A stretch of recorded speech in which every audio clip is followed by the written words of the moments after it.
Today's episode is brought to you by SeatGeek, our presenting sponsor, who just launched a fantastic new feature called SeatGeek Marketplace. This is a new feature. SeatGeek has always allowed you to buy great tickets for sporting events and concerts, but starting right now, it allows you to sell your tickets too. Selling tickets on SeatGeek, simple and easy. You won't get hijacked by ridiculous after the sale costs that other sites charge. Go to SeatGeek.com/BS to learn how to buy and sell tickets on SeatGeek. That's SeatGeek.com/BS. Today's BS podcast episode, also sponsored by Bombas. Get rid of your crummy socks. Treat yourself to some super soft, durable, premium cotton socks that have been re-engineered to feel better and perform better. Treat yourself to Bombas. Their ankle sock even features a blister tap to protect your heels and keep your socks in place for ultimate comfort. Get them in black, navy, gray, and white. You know how I feel about socks and underwear. Anytime you have a fresh pair, just you feel better about life. You feel better about your body, yourself. First-time customers get 25% off for 4 more pairs. Go to bombas.com/BS and enter code BSGET25. Let's go. I'm in such a good mood. Clear enough for you? I got my buddy Joe House on the line. Oh, Friday rolling. It's Friday. I went to an awesome basketball game last night. We're mixing it up from now on, House. Until the end of the regular season. Yeah, we're going NBA first and then NFL picks these last 7 weeks. And then when the playoffs start, we'll go NFL first again. But this NBA season's been really good. The Warriors are the best October-November story in a long time. I love it. I love the fact that the streak is going. I can't believe how good that game was last night between the streak and the rivalry. This games just shouldn't mean that much in mid-November. I know you were watching. Of course. So it's funny you use the word rivalry because your boy Blake Griffin in the postgame last night made it clear that he doesn't consider it a rivalry. He was very direct and very candid. The Clippers are not as good as Golden State, so it can't be a rivalry. They can't beat them. I saw he said that. I thought it was the quote that somebody says when they've been beaten down and they don't believe in their team anymore. I didn't agree with it. First of all, they beat them 2 springs ago. Spring of 2014, they beat them in a playoff series. So it is a rivalry. It's not like they've never beaten them. Well, this latest iteration, they haven't been able to deal with the equation that the Warriors represent right now. So I'm gonna babble for a second. I took my daughter last night. She's 10 and a half. She loves basketball. She plays basketball and soccer. She just spent the last 2 months playing club soccer, but also playing basketball for her school team. And they had days where there was games, and then she had to go to a 2-hour soccer practice. So as a reward, I took her to the Warriors game over my wife, who I don't think was totally happy about that decision, just for the record. But my daughter was fired up because my daughter loves Steph Curry, because there's a little known rule in America right now that all kids under 13 love Steph Curry more than probably anything. I don't know what it is about him, but little kids love Steph Curry. What about middle-aged men? I love them. That's true. Middle-aged men. Who doesn't love Steph Curry? Great point. Everyone loves Steph Curry. But with little kids, he's like catnip. There's just something about him. And there were, I would say, 30 to 35% Warriors fans there last night, and they were loud. So how'd they get in the building? StubHub, SeatGeek. Wow. SeatGeek. All those places, all the secondary markets. Yeah. So, by the way, I'm gonna have to delete out the StubHub. Tate, mark that down. We hate StubHub. SeatGeek. I'm just playing. So Curry gets 2 stupid fouls in the first 4 minutes and has to come out. Yeah. And my daughter starts freaking out. For some reason, she's really into the game. The Clips take their big lead. They do their whole Clips thing. And I'm like, just wait. Because don't you feel like this Warriors team now is starting to feel a little 80s Lakers, 80s Celtics, mid-90s Bulls-ish, where they're down 20 and you still think they're going to win? I feel like they're there. Yeah, right? They're there. Yes, they are. So I'm like, just wait. And then the Clips have to do the thing where a couple calls go against them. They react like somebody who's getting a parking ticket who just went in to get a coffee for a minute and comes out and the meter maid's there. They freak out. They get 2 technicals. Paul Pierce, who's the only real, the real G on this team, who's just looking around like, what the hell's going on with you guys? He's yelling at Doc Rivers after Doc gets a tech. He pulls all his 4 teammates on the court over to yell at them to be like, come on, dudes, keep your composure. But that's the great thing about this Clippers team, if you're betting against them, is they can't keep their composure. They just can't. They can't do it. So, of course, they give away the lead in the fourth quarter. They fall apart. Same Clippers game I've been to 100 times where the offense just bogs down. Blake doesn't know what to do on a double team. Blake, you've been in the league for 6 years. You don't know what to do when there's a second guy thrown at? How does he not know what to do with a double team? I feel like it looked familiar, but this is a different team. I'm prepared to defend the Clippers. Okay, please do. Please, let's hear it. Down. So I know it looked just like so many of these that we've seen over the last, let's say, 24 months. Yeah. But this one had a slightly different kind of character to it as far as I'm concerned, and it was kind of twofold. First of all, the Clippers had absolutely no answer for the small ball lineup that Golden State threw out there. Well, wait a second. They did have an answer. It was just that the coach chose not to employ it. He just stubbornly stuck with the DeAndre Blake thing. Josh Smith was dying to come into that game in the last 6 minutes. So that's an unknown quantity, right? So that there is an answer. You could try and match lineups, but what are you conceding by going that route? Are you able to defend the Warriors any better by putting out a small ball lineup? Like who's the Clippers' best small ball lineup? Listen, I've seen enough. It's not just Josh Smith. It's got to be Stevenson. It's maybe Austin Rivers. Maybe it's CP3. Redick didn't play last night. But the thing that I saw in the fourth quarter with the small ball lineup that the Warriors were running out there for the last 5.5 minutes, and that was when they won the game. What I saw was 4 guys every single time down the floor on these critical baskets that the Warriors made. 4 guys from the Clippers are standing around the lane and not defending the 3-point in the corner, the 3-pointer in the corner. Well, that's the thing. First of all, we have a big enough sample size that I'm not sure DeAndre Jordan should ever play crunch time in big games ever. And if you remember in Spurs Game 7 last year, they sat his ass in the last 6 minutes. Wait, when push came to shove, they were like, all right, we have to go with our best team. His free throw shooting, although he made a couple last night. But I just think they're better when he's not on the court in crunch time. It's just a feel from watching them play. Like, the rule is don't go small ball against a team that's mastered small ball. But in this case, the Warriors, the lineup they put out, Clippers weren't going to be able to stop it defensively. And that was the issue to me. It's like, all right, if you do a little switch at the top of perimeter and you have DeAndre guarding Steph Curry's going to score, And if they're shooting threes and he's allegedly trying to protect the rim, DeAndre, it doesn't really matter if you have him protecting the rim because they're not driving to the basket like that. I don't get it. That's a fair criticism, but that's just one player. I mean, the Warriors. But listen to the stats for that last 5 minutes and 41 seconds. Right. They were 2 for 2 on twos, 5 for 6 on threes, 6 for 6 on free throws, and they recorded an assist on every one of their made baskets. The ball was flying around. Redick not playing really hurt. And listen, what is this, year 5 of DeAndre and Blake together? I just don't think it works if you're trying to win a title. I don't see it. I don't see it against certain lineups. I think it's too much of a disadvantage. This lineup, that's right. I think we're in. But the whole league is going this way, and this is why I didn't think it was the worst thing in the world if they didn't, if DeAndre didn't come back for the price tag that he was paying. Now it was bad because he's an asset, and they were losing an asset with no way to replace it. At least now they can trade him or do whatever they want. But fundamentally, this was a guy that couldn't get on the court for them in Game 7. Of the Spurs. But he's like a circumstantial liability. They have to play 82 regular season games, and they're hoping to play 12 to 20 postseason games.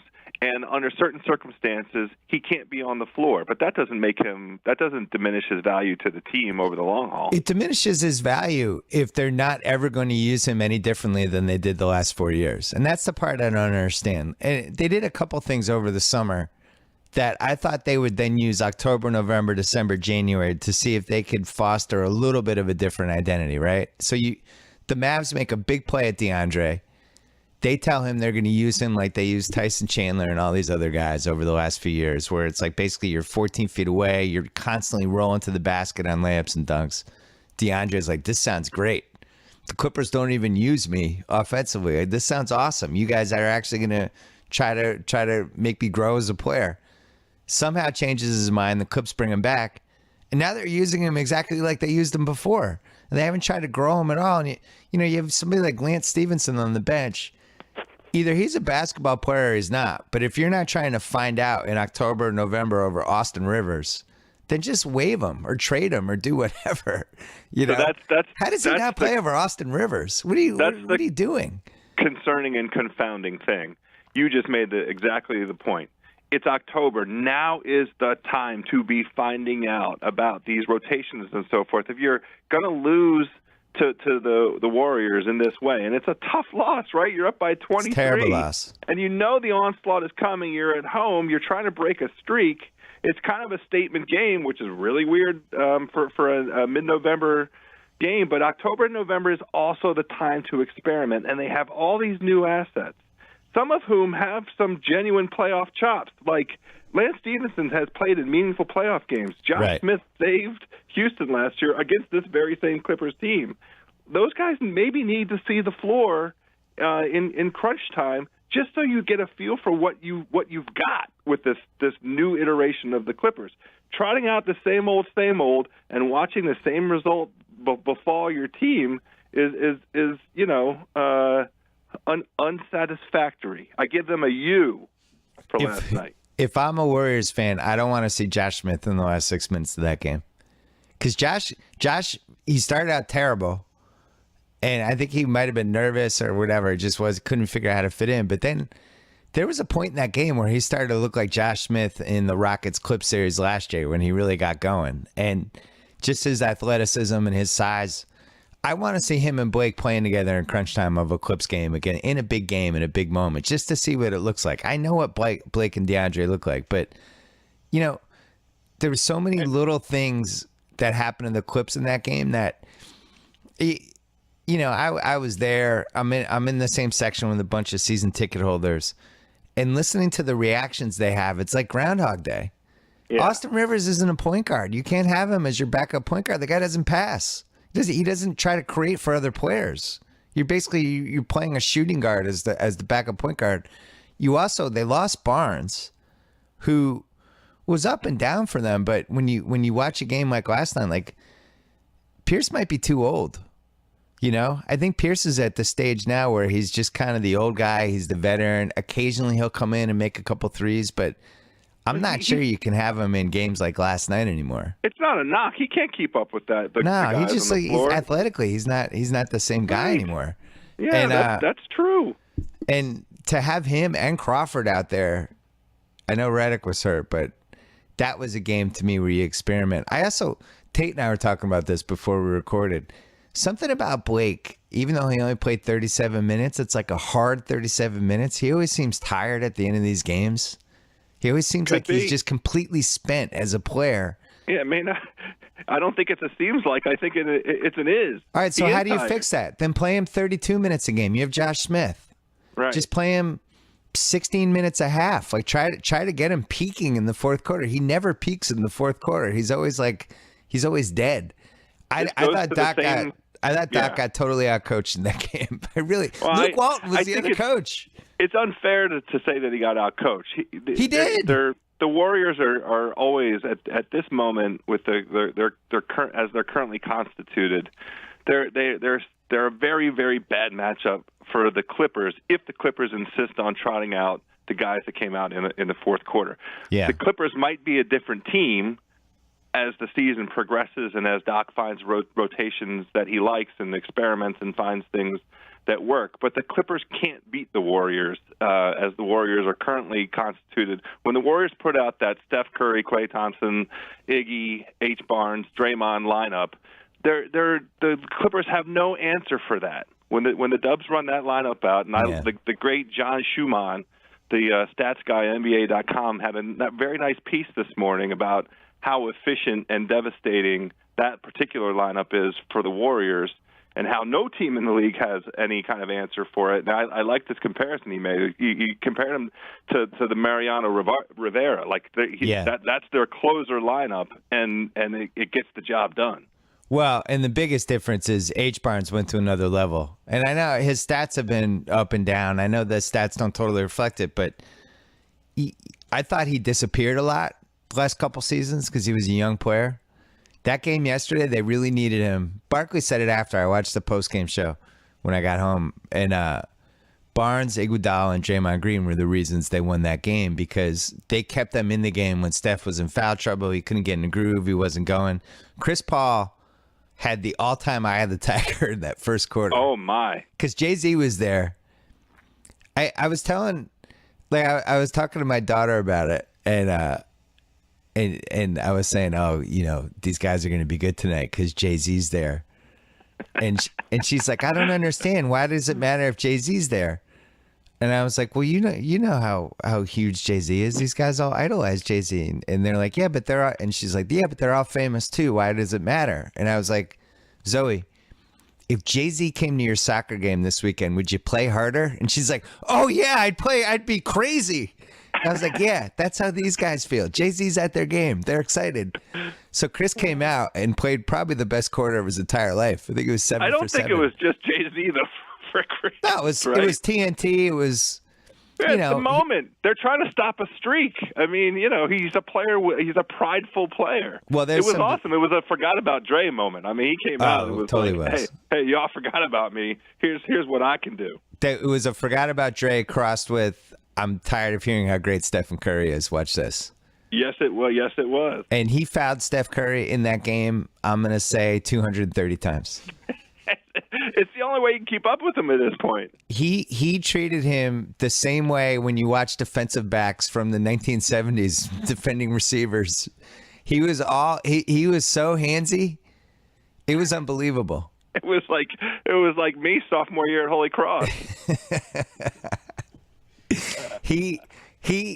And it's smart because the refs they just say to themselves about 6 minutes in, like, well, I could either call all of these or not any of them, but there's no middle ground, and I'm just going to start ignoring this. And Steph was just getting crushed. And what's great about him, and I thought the most important game he ever played was Game 7 Warriors Clips in 2014, which I went to, when Chris Paul was still the kind of the alpha dog of that position and just beat the shit out of him for 4 quarters in that Game 7. And Steph kept fighting back, and the way he went at him made me think he had a chance to be really special. And I think I even said that and wrote that afterwards. Like, there's just something about how they went at it that was like, oh, I have to recalibrate my ceiling for this guy. This is really showed a chance that he'd be special. And then you watch him last night.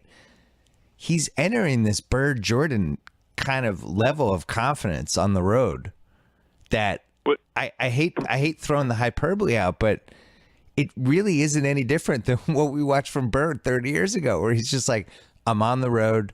I don't care if this started out badly. I'm going to make shots. It's going to happen. And then you make shots. I heard on some of the silly talk show commentary in the run-up to the game, the way that you get at these Warriors is by trying to rough him up, and particularly Steph. You knock him off the game. He's impervious to that bullshit. Yeah, he is. He's tough enough, and he's seen it all. I mean, he's caught the blind shoulders. He gets grabbed, he gets pulled, and he's still there when it's 6 minutes left in the game, and the shot's got to get knocked down. Did you see fouled him? The Warriors were up 3 in the last minute. DeAndre got switched on him, and Steph annihilated him on a crossover, beat him, went down in the layup, and DeAndre fouled him from behind, knocked him into the basket support. Yeah. I think 3 years ago, Steph's down for like 10 seconds on that play. Mm. And this time, he just gets up. He does that crazy fist pump thing he does, you know, where he's just like the fire myself up, fist pump, screaming thing. And then just got up and made the free throws. I loved it. It was great. It's like, fine, knock me into the basket spot. I'm going to get up and I'm going to stick these 2 free throws right in your face. It was awesome. I think Draymond and him, the way they feed off each other, especially in these road games, it reminds me, I mean, obviously a different sport, but Ali and Bundini Brown, when you see those old videotapes of them just screaming at each other, like they really do get fired. They really do fire each other up. Well, they had the mic last night on Draymond. Oh, they did? Yeah. Did they have to bleep him just the whole time? Well, they were very judicious in the pieces they selected. But the thing that was really impressive, and by the way, they also had a mic on Austin Rivers, and I just won't make any comment on that. Why? Please comment. No, you said it first. Why? Why would you mic Austin Rivers? Did the mic pick up any of his teammates saying, "Hey, Austin, feel free to pass. I was open"? It's incomprehensible, almost as incomprehensible as how he has a job in the National Basketball Association, but that's not nice. But the Draymond thing, what was so impressive was his leadership, right? So early in the game when they're getting their ass handed to him and the Clips are running them off the floor, it's like, just stay on it, just keep with it, just keep doing what we're doing. Lots of time left, you know, and he was really doing a great job of that kind of theme. With the live mic stuff they played last night.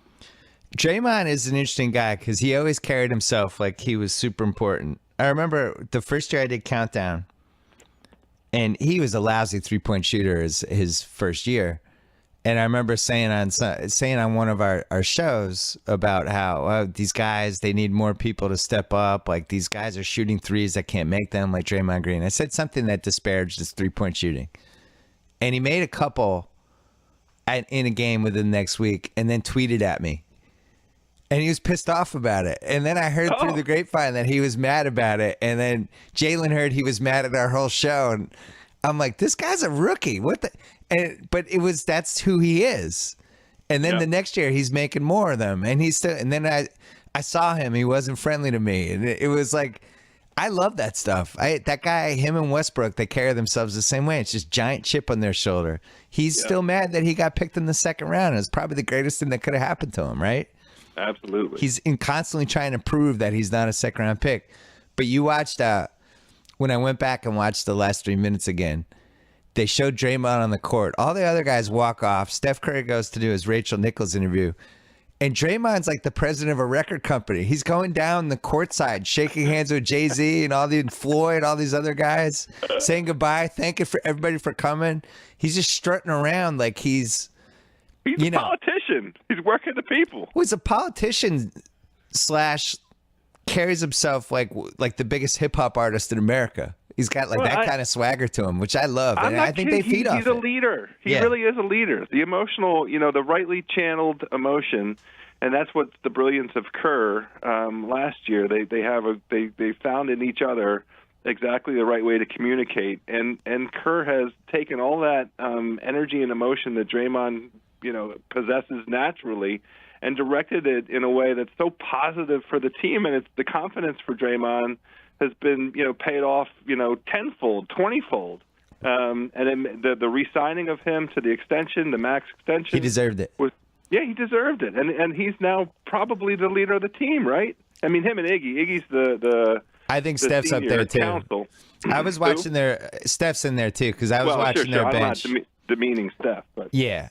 Well, when you have a player who's transcendent on your team, they're always going to be the leader or the co-leader or whatever. But the way they feed off him, and this is why I brought up Bird and I brought up Jordan, some of these other people, he's got to do it for a few more years.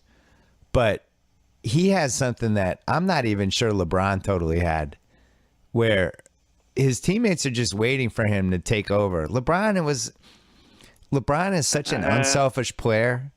I don't know. Wait, hold on. He had 29 points. I'm going to talk you into this. All right. LeBron was such an unselfish player that it was never totally in him to be the guy who's like, all right, guys, I got this. I'm going to take it over. what he loves about basketball is being a great teammate and involving everybody and being kind of the facilitator, like how Magic was. And Magic was the same way, where Magic had to kind of teach himself how to be the guy and be like, all right, I got this. You know, I don't know if LeBron ever totally wanted to be that guy, but he kind of begrudgingly became that guy, and that's how Miami ended up winning those titles. Steph's that guy. And the way that the Warriors look at him, you know, they did just kind of wait for him to take over, and they wait for him to do something, and they wait for him to be magical. And now he's just doing it pretty routinely. I mean, we were both there for Bird and Jordan. Is it really any different? Yeah, it is interesting. I feel like, in a way, Steph's takeover ability is so complementary to the group that he's surrounded True. by. You know, it has the effect of kind of dragging along Clay and also H. Barnes. Yeah. Like, those guys get hot when he gets hot, and the whole team gets hot at the same It's time. true. It's infectious. So devastating. And Steph can take over a game at any given moment because he only needs to make 2 consecutive shots, and that's really it. You know, and one of them can be a layup even. But you know, it's really weird to try and compare him to LeBron. I mean, the circumstances of LeBron's career have been so different, and he has had some great takeover moments. He had one against the Celtics. Yeah, in a crucial 100%. playoff game. Yeah, I think the difference though is that, yeah, LeBron definitely has it. I'm not saying he doesn't. I think the difference though is that with LeBron, he's always had to just play that way for 4 quarters, and there was a consistency to it. He'd get streaky from the outside sometimes, but yeah, there wasn't the same type of heat check kind of cloud lingering over him, ready to rain on the game like there is with Steph. With Steph, that's true. Especially, that's true. I gotta say, I just think anyone who loves basketball who doesn't see the Warrior, I said this last year, you have to go see this guy in person, because the shots that he makes, everyone's just glancing at each other in disbelief. You don't even think he's going to get the shot off, and then all of a sudden he's taking like a 26-footer with a hand in his face, and it swishes. Well, the thing that I find so remarkable, the dude is my size. Like, I'm 6'3", and a pudgy 205. He's 6'3" and all muscle, maybe 190, 192. Yeah. I mean, the dude, if you bumped into him on the street and didn't recognize his face, he's just a guy. You know what I mean? Well, and nothing about him says, look at this guy here comes the best player in the NBA down the street right now. Yeah, like with Jordan and LeBron, there was always like my alien test where if you went to the game and you just brought some alien or some foreigner who had never been to a game, and you just asked them to pick out who the best player was, they always would have picked out Jordan and LeBron. Yeah. It just was something about how they carried themselves, the way they looked. There was just something about them they would have picked out. I don't know if they would pick out Steph Curry until they started watching him do his pregame shooting routine. Like, right. Zoe and I were watching that last night. Even the shooting routine is insane. You know, like just his release and how his body doesn't move at all. It's basically just his wrists. And he's figured out, it's almost like a golfer figuring out how to just replicate the same swing every single time. And he's done that with 3-point shooting from up to 30 feet, which makes no sense.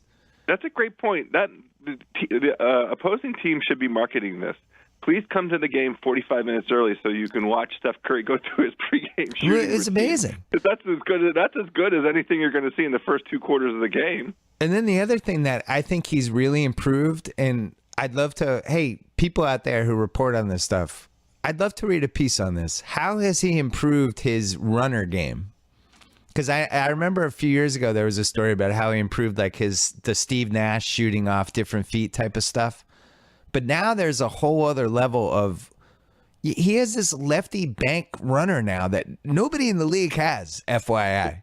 This shot where he's dribbling down on his left, sees a big guy coming, and just floats this kiss off the glass from like 5 feet. It's like, what the fuck is that? Nobody does that. You keep doing this. This was the WTF moment of the pod this week. We have one WTF moment a week. He did a play yesterday in the second half. He dribbled under the basket like in hockey. Like it was like Andrzej Kopitar.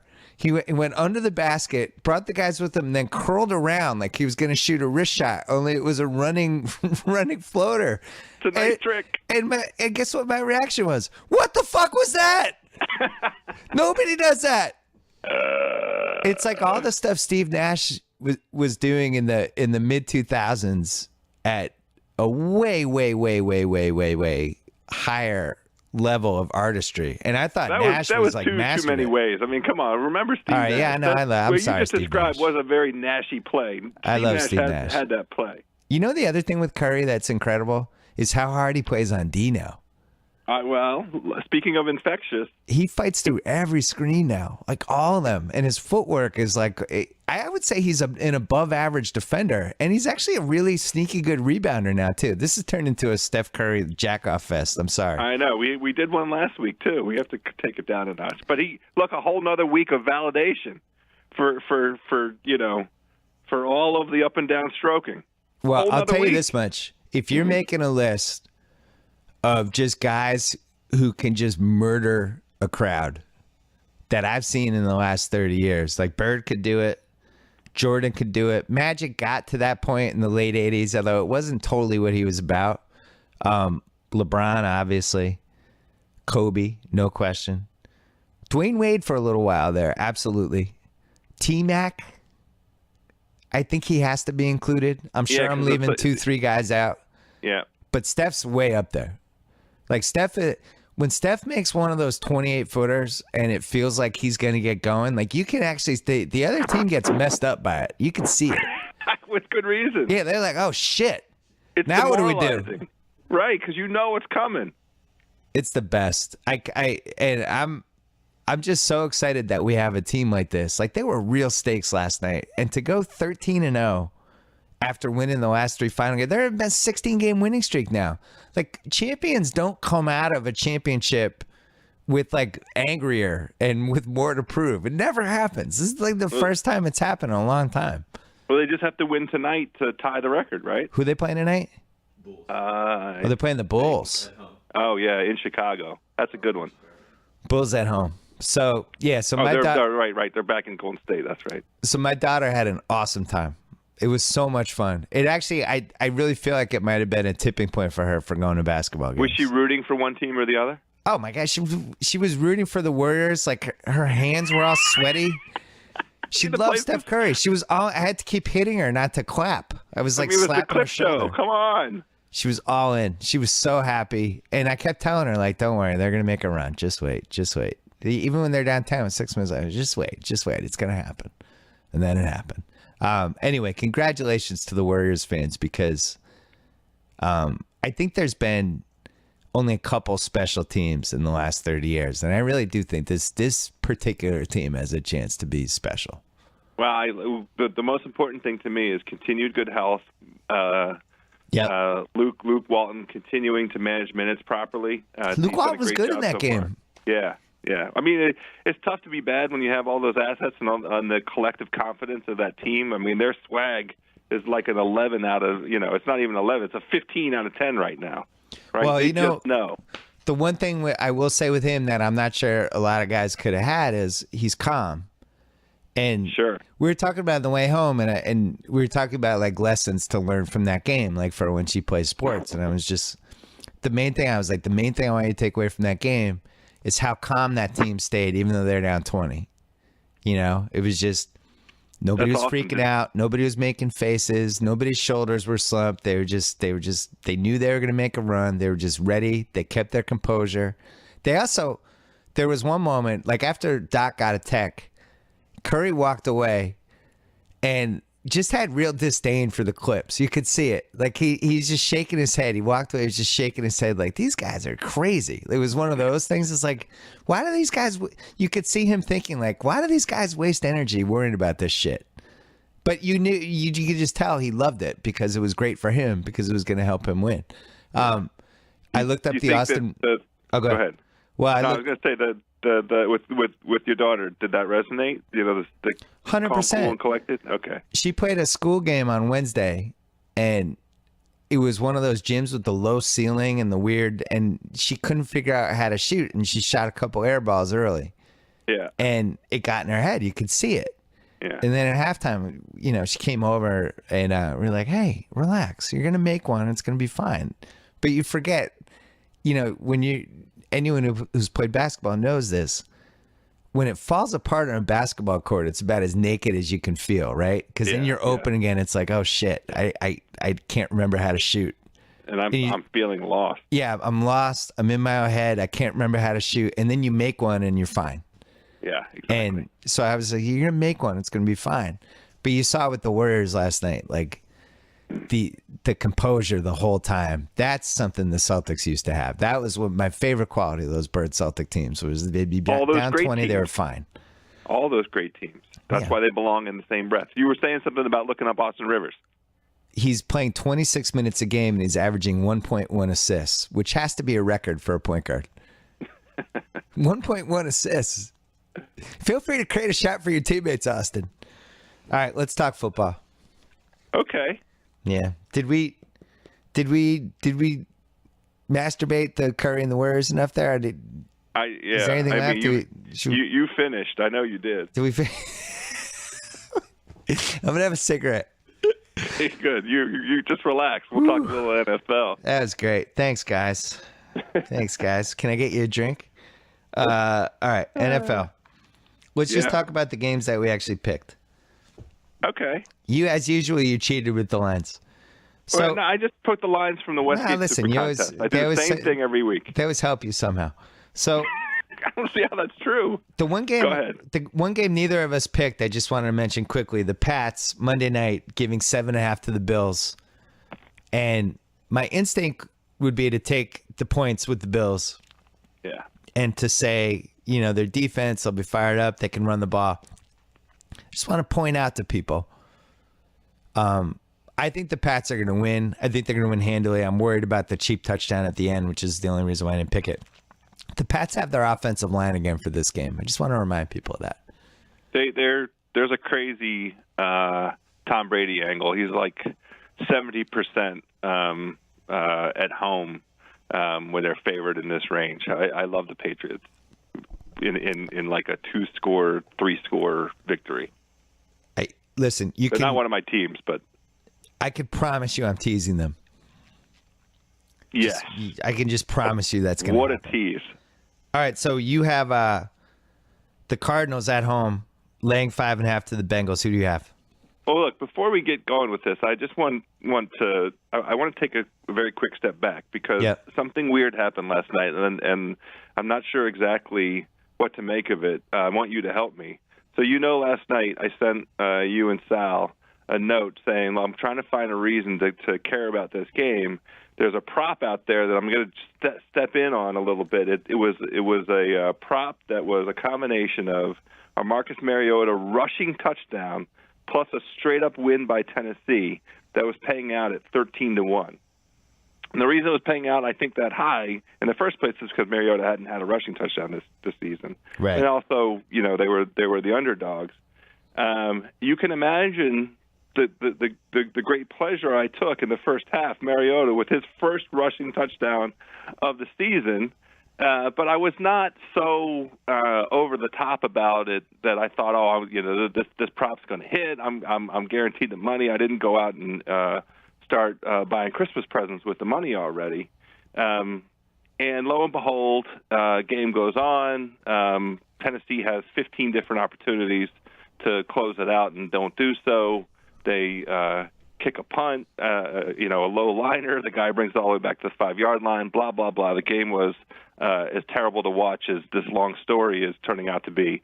Here's the thing that made me concerned. The podcast lost a lot of momentum, I can tell you that much, but keep going. Tennessee gave up the touchdown, got the ball back. They're moving the ball. Now, they moved the ball the whole second half. Like, this is the thing that was a little bit frustrating for somebody in a position like mine. But here's the play that makes me concerned, and I want you to help me out here. All right, just so you know, Tate already edited this out, but keep going. They throw a ball to a running back or tight end, I don't even know who advances 10, 12 yards and then gets stripped. And it's a punch out and a recovery by the same player. That player's last name It really was the play that ended the game for all intents and purposes. Took Tennessee out of the opportunity to win the game. Guess what? The guy for Jacksonville, what his last name was? Long story that's going to get edited out. House. No. Yeah. I was like, oh no, oh no, gambling gods. Really, gambling gods? What did I do? That turned out to be a good story. We're going to keep it now. What was House's first name? Holy shit! I'm not kidding. It was unmistakable and chilling. Like what? House just took money from House. Was this what color was this house? He was a little bit more tan than me. Okay. Because I don't think there's been a white House or a white Simmons since I've known you. That's true. In sports. True. The last white Simmons was Ted point. Simmons. I'm sure maybe there's been another one. I just haven't seen it. But I mean, the only white House is the fictional Dr. House. Yeah, that's fictional. He doesn't even count. All right, so you have Cards Bengals, 5.5. And I got to say, normally I have a feeling of who you're going to take in these games. This one, I don't know where you're going. So where are you going? Good. I love Zona. Okay. I'm pushing down on Zona, by the way. I know that you have people that don't like it. I like Zona. Let's go Zona and Frisco the rest of the season. Done and done. There's a weird stat that a team like Cincinnati, coming off its first loss of the season, they have a terrible record. They play a good team that's coming off of a win. There's a 1-7-1 against the spread stat there. Yeah. And there's also a historical weird stat. Look, I got a little help from my buddy Big Al on a couple of these. Yeah. But I already had the feeling. I didn't like anything that I saw out of Cincinnati, and it brought up from Monday night, and it was such a reminder of it's starting to be games that matter time. So of course the red rifle turns into the red rumpsman. You didn't like the 6 points they put up on Monday night? Goodness gracious. There's a weird stat that for a good team like Cincinnati that holds opponents for a whole bunch of consecutive weeks at 13 points or less, they're terrible against the spread if they're not favored by more than 3, like 0-18 over the past 35 years. So those are the little technical angles I like. But the real thing is I just think that Arizona is better. We went through this last week. I thought Arizona was better than Seattle, and they went up to Seattle and they beat Seattle's ass. And I think Arizona is better than Cincinnati, and I like them at home, and I think they're going to beat Cincinnati's ass. So I'm taking Arizona and laying the 5.5. Yeah, I was so mad about that game. It couldn't have played out better. Seattle had it. Classic home field advantage. The 12th man. The classic not as good as the other team, not quite as good as the other team, but home field advantage. Sunday night, get a couple turnovers, all of a sudden you're winning. I've lost that game by betting the road team so many times, and then this time I had the home team, and the road team somehow came back. I was really impressed by Arizona. Talk about keeping your composure. Yeah. It was consecutive series that they had. They ended up with this because of an injury. They weren't able to block a certain scheme that Seattle was bringing in. Twice, guys got in there, and it was strip sack fumbles. One of which was returned for a touchdown, and it turned the whole tide of the game. I mean, I thought, oh goodness gracious, here's Seattle. It's the classic Seattle. We're back. Right. Seattle's back. But it turned out not to be the case.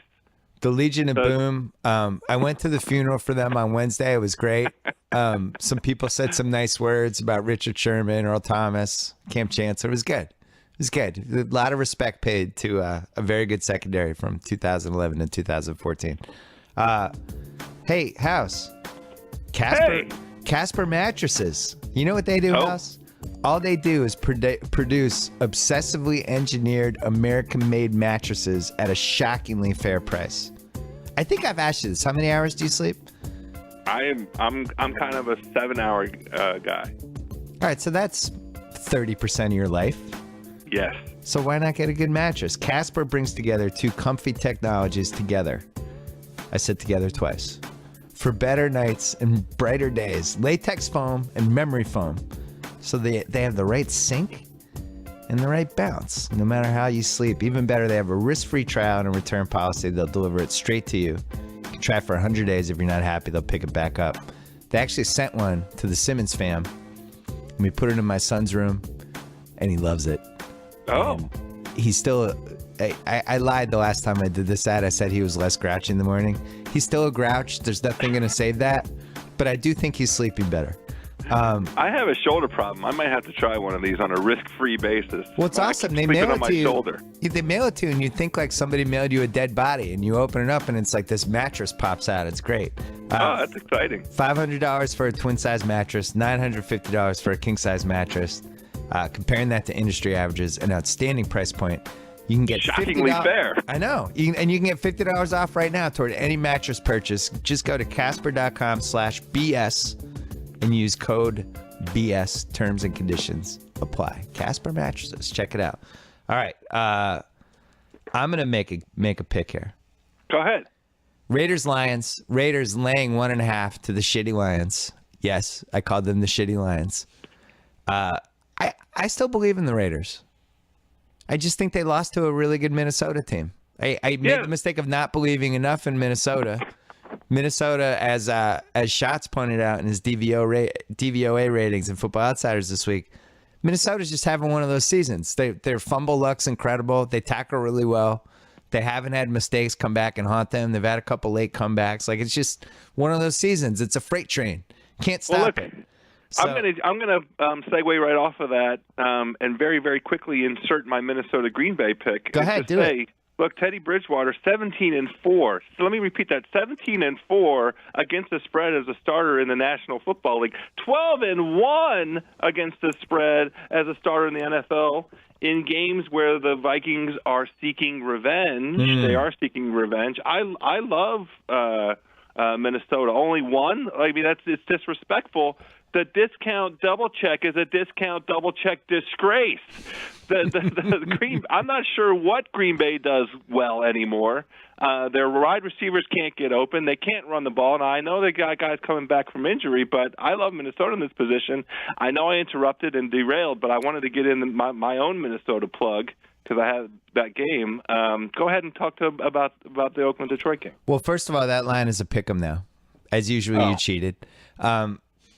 But I still pick the Vikings. It was a good interjection, though, because I think if you're going to take the Raiders, you should also take the Vikings. Because part of the reason you're taking the Raiders is they're a little undervalued because they looked bad last week, but maybe they look bad because the Vikings are good.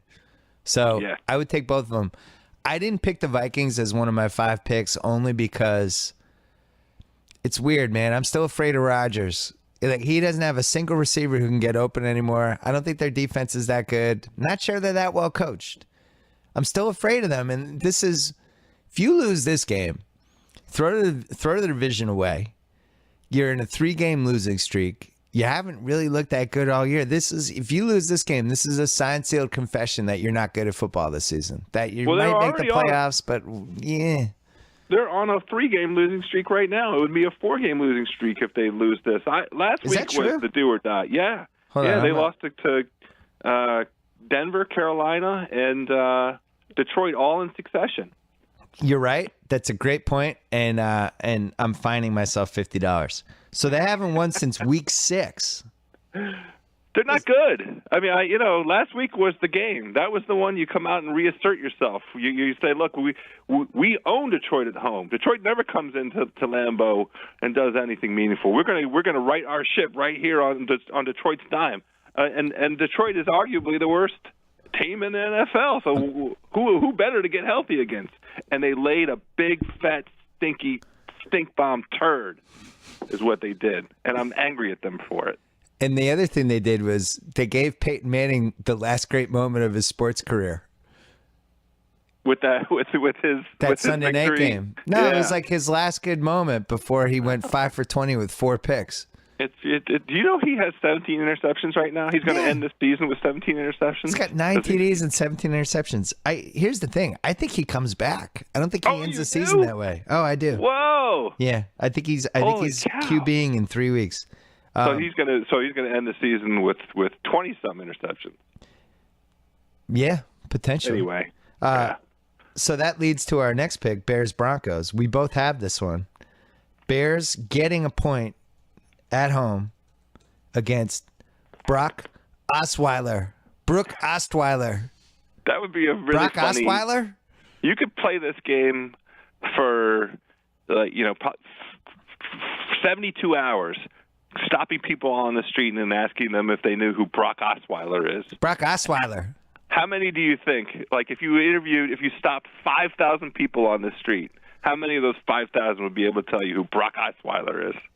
Zoe said last night during the Warriors game she couldn't believe that Festus Ezeli was the guy's name. And she thought it sounded like a pasta, and she wanted to order Festus Ezeli with meat sauce. Oh, me too. Yeah. Doesn't Festus That's a great Ezeli with pasta meat name. sauce sound delicious? You kidding me? Yeah. What about with some little grilled chicken? I have the Bears. So do I. Yeah. I think the Bears are half decent. So do I. I think we've been back and forth on the Bears. I know we've been on the Bears for a few weeks. I just didn't like the matchup last week with the Rams. I thought the Rams were better than they were. I messed up. I like the Bears have though. a bunch of good road wins now. They all of a do. sudden. And that Adam Gase has really seemed to be eliciting a decent Jay Cutler season. So there's a really nice angle. Chicago's 6-1 against the spread lately when they're coming off of back-to-back straight-up road wins. Denver with a very crappy 1-4 straight-up, 0-5 against the spread record all time against NFC North teams that are coming off of straight-up and against the spread wins, like the Chicago Bears. And again, Brock Osweiler. Yeah. And the other thing, the Bears aren't out of the playoff anything by any stretch. Oh, no.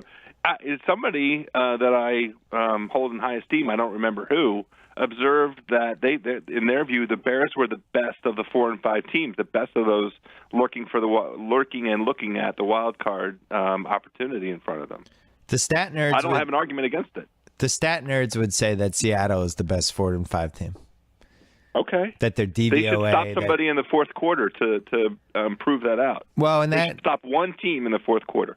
Shots made a good case about that this week. That, the reason they look so good in the DVOA is because it only accounts to some degree about fourth quarter collapses. But yet, when you actually watch their season, sometimes you just have to say to yourself, this team can't stop anyone in the fourth quarter. They just can't get a stop. It's like the Clippers.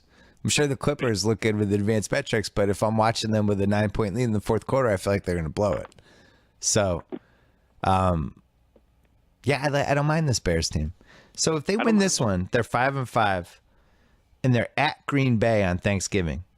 Oh, yeah, that's exciting. From there, San Francisco, Washington at home, at Minnesota, at Tampa, home for Detroit. They could go 9-7 or 10-6. Sure, not unrealistic. Yeah. Now, with that said, Cutler probably just tore his hamstring right now as I was laying out those things. We should mention next week, Thanksgiving podcast. We're going to tape that on a Tuesday. Oh. Next week. We're going to just do Thanksgiving picks and a little NBA, and that's it, and get out. That's excellent. And we're going to have Haralabob on. I'm going to do a pod with Haralabob, and then I'm going to call you, and we'll just do 15-minute Thanksgiving picks, and we're done. That's fantastic. I've been waiting for H-Bob all season long. I've been following his Twitter observations on the early season. Yeah, H-Bob not a fan of some of the new coaches. he's pretty direct about it. I'm really not holding back. Yeah, he's fairly candid, H-Bob. Not a fan of the college coaches coming into the NBA and having no idea what to do with rotations or schemes or anything. Yeah. He's not a huge fan. Down on guys there's a couple guys that fit that description. Yeah. Hoiberg. Oh, you know what we have? So we might, I don't know if you're going to be 15 minutes on Tuesday or a full pod, because we also have Ben Simmons. Oh. LSU, the best basketball player, freshman in 9 years, in my opinion, to watch game to game. We both agree on that since Durant in Texas. This is the freshman we're the most excited about since Durant in Texas. He's at the NIT next week, Monday and Tuesday. So we'll He's got a stage. To talk about. My boy Ben Simmons has a stage next week, Monday night. So be ready he's for that. already made. We were texting about this. He's already made every single LSU game must watch. It's just like KD on Texas. We watched every one of those KD on Texas. I loved it. That was when I think I've told this story. I love those Durant games so much. My daughter was 18 months, or 18, 19 months, somewhere in there. That was when I was watching the Durant game when she walked out of our house. And the dudes had to go out there and stand in the street with her? The dudes went out and guarded her. Yeah, Oh we had my no idea God. our daughter could open the front door. It was during one of those Durant games. I wasn't paying attention for like 30 seconds. I looked up, the front door's open, and my daughter's out of the house. It was because of Kevin Durant, because he was can't miss television. My daughter wandered out of our house. Thank God for the dudes. The dudes Great saved dude. their ass. One of the greatest of all time. The dude. And Rufus. And Roofy Doofy, of course. Dearly departed, both of them. Dearly departed. Yeah. All right. So we have. Sorry, I got off track. All right. So we have a couple more left. I have. Oh, no. We both have this. Jets, Texans. Jets favored by 3 in Houston. I know how I feel, and I have a feeling you feel the same way. I'm not buying the Texans. I'm taking the Jets -3. I'm not buying the Texans off because they won 10-6 on a Monday night against Andy Dalton, who didn't show up. We're 1,000% in lockstep on that. Bunch of stats that are way against Houston. They're 0-4 against the spread at home after a Monday night game. This is a really funny thing. Sports Insights put out. Teams this season are 1-14 against the spread the week after playing the Bengals or the Cardinals. That's a crazy one. Wonder why? Houston. Maybe too physical or something? Yeah, right, exactly. It was a good one. I liked that one.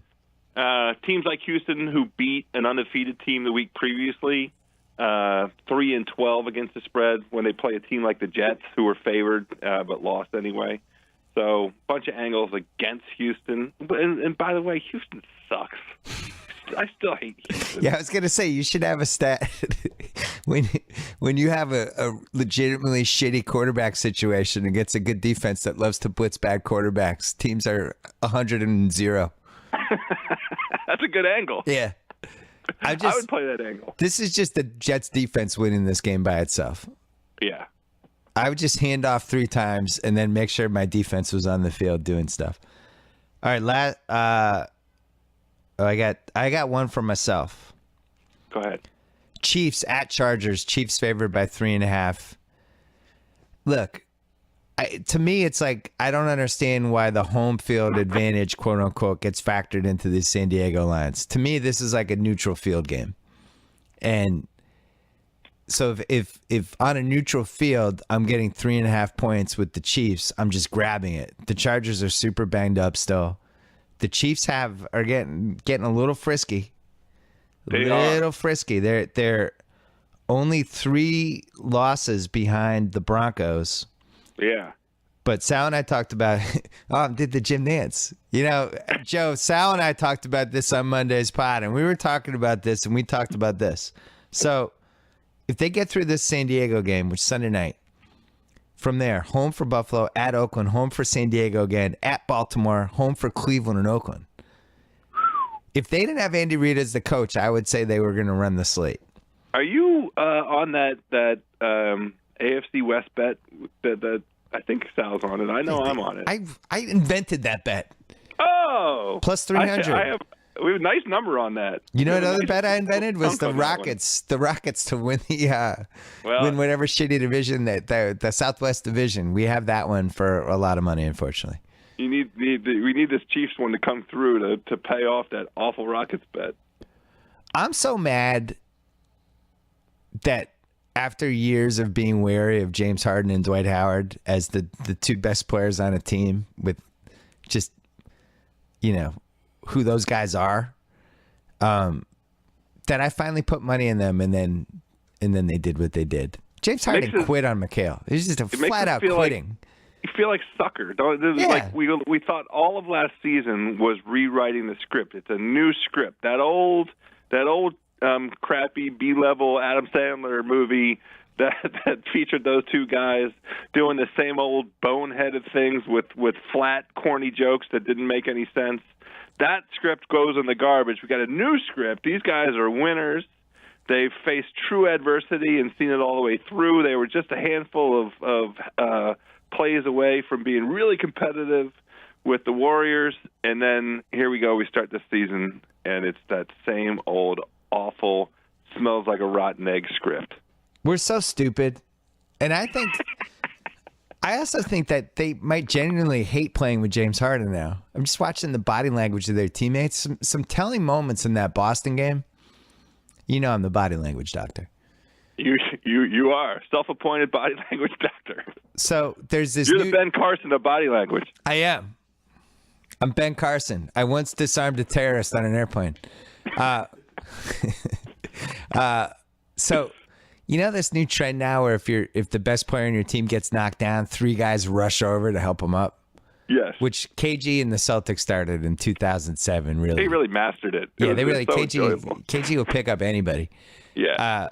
So now all the teams do this, and it's a way to show they're close. In that Boston game, James Harden got knocked down more than once, and all the Rockets were like, "Fuck you! I'm not even coming over." Get up on your own accord, James Harden. I'm going to be over here. I missed that. Somebody should do a quick YouTube of all the times he got knocked down and nobody went to help him up. And the other thing is after he gets fouled on a play and he's walking to the line, normally guys come over, high five, nothing. Just go to the line by yourself, James Harden. I'm going to be over here. You think it's Khloe Kardashian? Oh, it's got to be part of it. Yeah. There's something about bringing that into a mix that makes the whole thing, just spoils it. It's a bad ingredient. I had a conversation with somebody who knows things about this. Oh. Yeah. And the Kardashians, to a certain athlete/celebrity community, are the equivalent of like if you're in college and there's that one girl in your class that everybody wants to be with. And it might not even be because she's the prettiest, but there's something or whatever. And then there's some sort of status thing with being able to pull it off. And somehow all of the Kardashians are like that for all of America with celebrities and athletes, including Khloe. It's like they pass through your life and you fall apart within 2 years. It's terrible. Well, it didn't even take that long for James Harden. For him, 6 months. The same 6 months that we put all our hard-earned money on the effing Rockets. God damn it. So anyway, I have the Chiefs minus 3.5.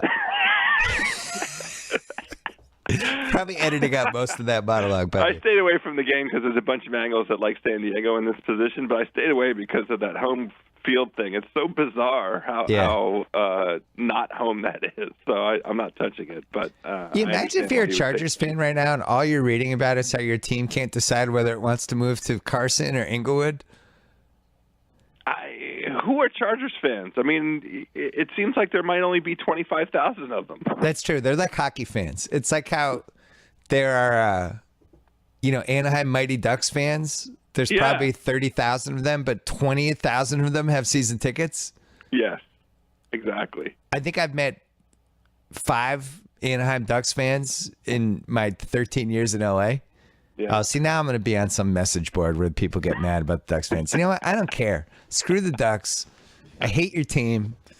And I can't wait for Lucich to beat the hell out of Corey Perry. Oh, no. That's not nice. Corey Perry doesn't fight. Yeah, of course he doesn't fight. What he does is just cheap shot people from behind when they're not looking and then skate away and let somebody else fight for him. I hate the Ducks. Gotta get down, bro. Is there anything better than sports hate for hockey? Huh? I love hating hockey teams and hockey players. It's like the last raw emotion we can have as sports fans.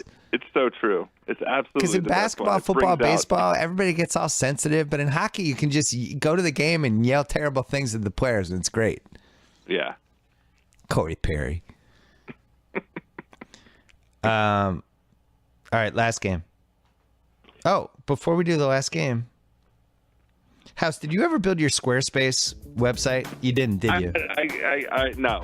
I need some help. I need a millennial to come to my office and sit down. The whole point of Squarespace is that you, even an idiot like you, can build your own website. Well, the part I need help with is turning my computer on and figuring out how to download the site. No. Hey, listen. For You're not Thanksgiving, accepting that. I'm giving you a task. You're building your own Squarespace site, and you're putting your pics on it. That's your task. right. I don't ask for much. I mean, All right. Michael Rappaport was on this podcast last week and confessed that he used Squarespace to build his website, and that when he builds his Porzingis fan site, he's also going to use Squarespace. Were you the Latvian gangbanger, Porzingis? Wait a Latvian minute. Gangbanger. Our Wait, friends. did Rappaport do it himself, or did he have help? No, he did it All I'm saying himself. is, He I'm said he was willing to proud do- of it. I'll give it a try, but I need some help. Rappaport's smarter than you? Well, he's certainly worth a lot more than I am. Our friends at Squarespace make it easy to build beautiful websites without breaking a sweat. Regardless of skill level, no coding needed. They provide easy-to-use tools and state-of-the-art technology to ensure security and stability. You get a 24/7 online support house. Get a beautiful website for only $8 a month.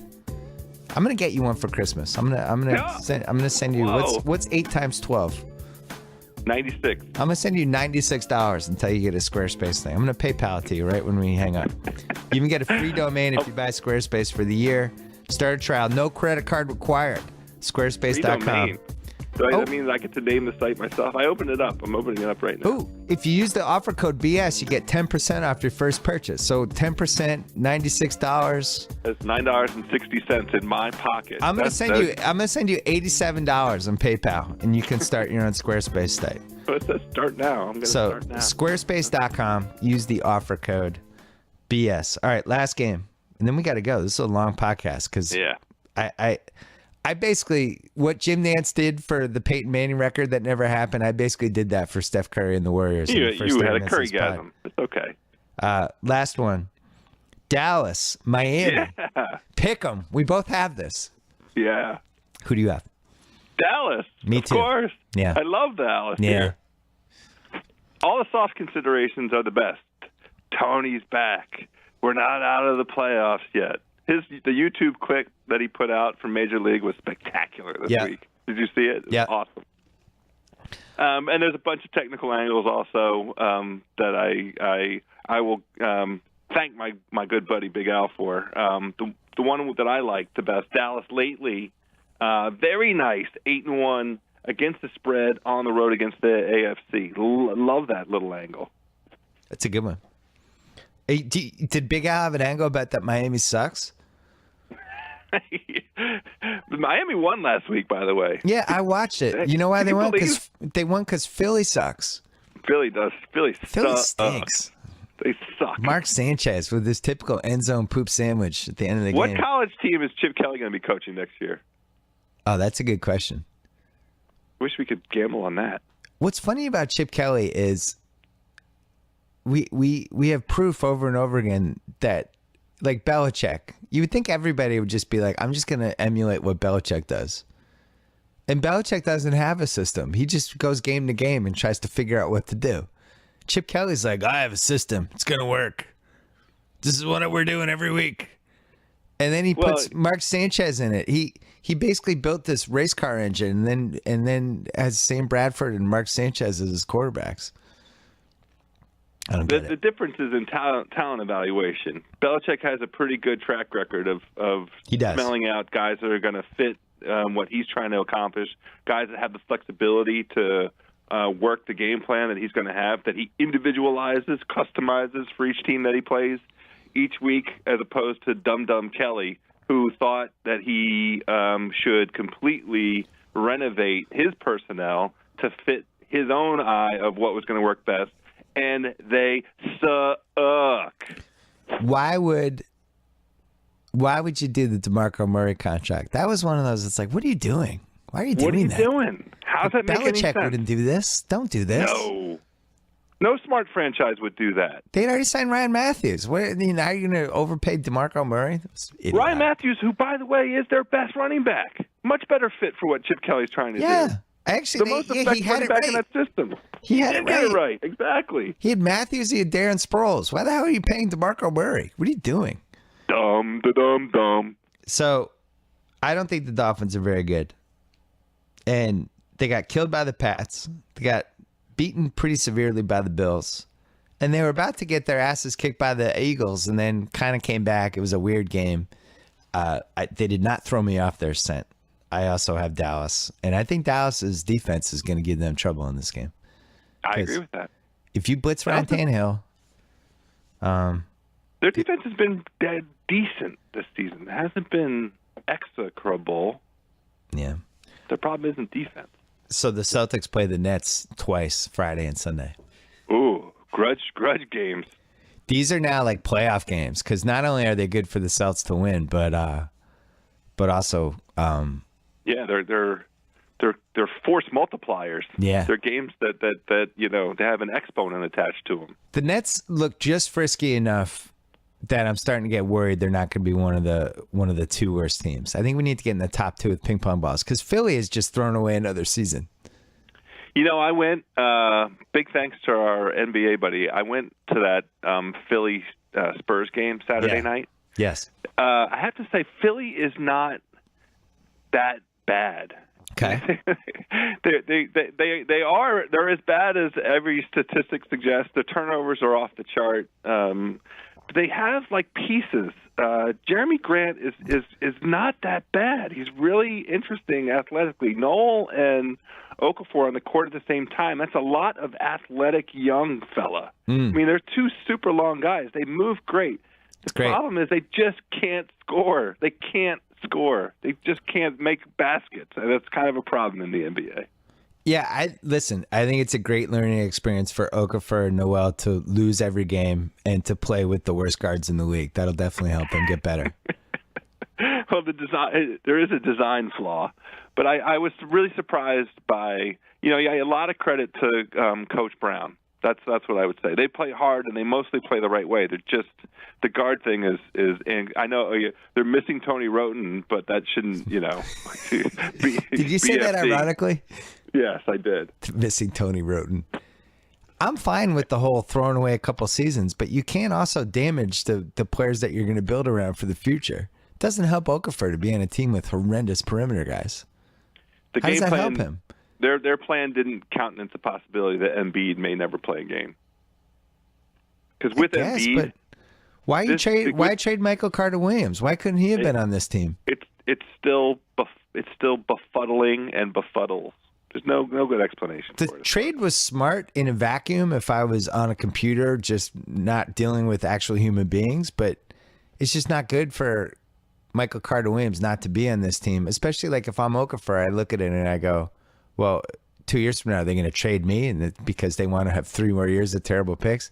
Now, if they get Ben Simmons next June, then Sam Hinkie's a genius and the Sixers fans, they get to throw a whole party and make fun of all the people who made fun of them the last 3 years. That's true. So those are the stakes now. They are now, they are now on the final hand of poker. All the chips are in, and this is now 7th Street. Isn't that what they call it? I'm Whatever. Not a poker guy. This is it. It has to happen this year. They have to win Ben Simmons. They have to. They have to win Ben Simmons. If they don't win Ben Simmons, then they've basically thrown away this entire decade to get Okafor, who I think if the draft's done over again, he's the 3rd pick. Yeah. Noel, who's fine. He's okay. Yeah, he's good. He's okay. Still arguably the best guy in the top 15 of that draft. Would he play 20 minutes a game on OKC? Oh, for sure. Yeah. Okay. He's super. He's terrible. He's shooting under 40%. He's 7 feet tall and shooting under 40%. But in the right sort of circumstances with better players around him, he'd be very effective. He moves great. I love the way he moves. And his defense would be excellent in the right situation. He'll end up on some other team 4 years from now, and he'll be good. Yeah, he's good. After the Sixers are disbanded. All right. Joe House. Hey. Oh, wait. We have to say goodbye to some of our friends. I want to say one really quick thing, which is big thanks to Porch Pies. Oh, did you get some in the mail this week? Oh, buddy. What'd you get? A buttermilk. Oh. Guess how much of that is left? 0? I started off this season, this fall-winter season, with the best of intentions. I'm going to do something different. I'm not going to sit down and just eat from November the 1st until March the 1st. But God damn it, that's all I've done. This week was Arby's, 2 gigantic roast beefs. It was fried chicken, and it was a whole buttermilk porch pie in 2 sittings. Come on, Joe House. 2 sittings. Did you go into a diabetic coma? No, I mean, there were games on. I was just enjoying it. Fork to mouth. Porchpies.com. Thanksgiving's next week. I don't know if there's still time to order a Thanksgiving pie unless you live in the LA area, but for Christmas you could at least be set up. Today's episode is brought to you by Squarespace. Start building your website today at squarespace.com. See if you can build a better one than Michael Rappaport and Joe House, who's doing this week. You're building a website. I'm sending you $87. I have it open right now. I'm PayPaling it to you. Enter offer code BS at checkout to get 10% off your new website. Squarespace. Build it beautiful. Thanks again to today's other sponsor, Casper Mattresses. Obsessively engineered American-made mattresses at a shockingly fair price. Also the official mattress of my son. Get $50 toward any mattress purchase by going to casper.com/BS and using code BS. Thanks to SeatGeek, our presenting sponsor, that just launched a new platform to buy and sell event tickets. Learn more at SeatGeek.com/BS. Don't forget about the Cotto Alvarez fight on HBO pay-per-view on Saturday night. Don't forget about our newest podcast from the BS Podcast Network, Channel 33. Features Chris Ryan, Andy Greenwald, Juliet Littman, and more. I might actually do a podcast over there next week or the week after. I'm gonna do one with Wesley Morris about movies. I'm gonna do it over on the Channel 33 instead of this one. You can subscribe to Channel 33 on iTunes, SoundCloud, or Stitcher right now. Thank you, Joe House. Always a pleasure. Thank you, Steph Curry and the Warriors. I really had a good time last night. Play us out, Pac. We about this bitch.